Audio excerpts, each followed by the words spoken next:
কাট। ব্যাং রাজকুমারী। মগধ দেশের এক রাজা তার 3 পুত্রকে একটি করে গমের দানা দেন আর বলেন, এই দানা দিয়ে যে এমন রুটি বানিয়ে আনতে পারবে যাতে রাজার পেট ভরবে, তাকেই রাজা তার পরবর্তী উত্তরাধিকার ঘোষণা করবেন। বড় পুত্র সেই দানা রাজ্যের সবচেয়ে বড়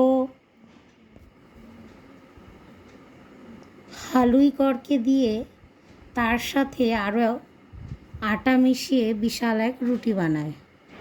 মেজপুত্র এক জাদুঘরকে দিয়ে ওই গম অনেকগুলো রুটি তৈরি। কী করবে ভেবে না পেয়ে ছোট পুত্র যখন নদীর তীরে বসে আছে, একটি ব্যাঙ সেখানে এসে তাকে এক উপদেশ দেয়, যা শুনে ছোট পুত্র ব্যাঙটিকে রাজার কাছে নিয়ে যায়। রাজা বড় পুত্রকে ওই গমের দানার সাথে অন্য গমের আটা মেশানোর কপট করার জন্য সাজা দেন। মেজ রাজকুমারকে জাদুর সাহায্য নেওয়ায় সাজা দেন।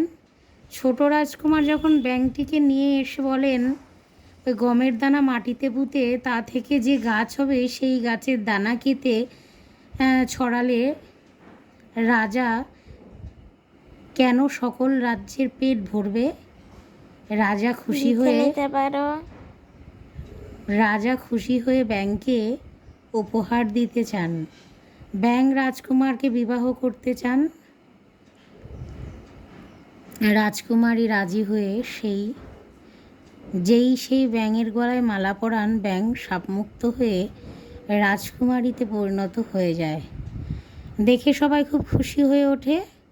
ছোট রাজকুমার ও রাজকুমারী বিবাহ হয়, তারা সুখে জীবনযাপন করেন। শেষ। আরেকটা আসবে, ওটা তো দেখবা।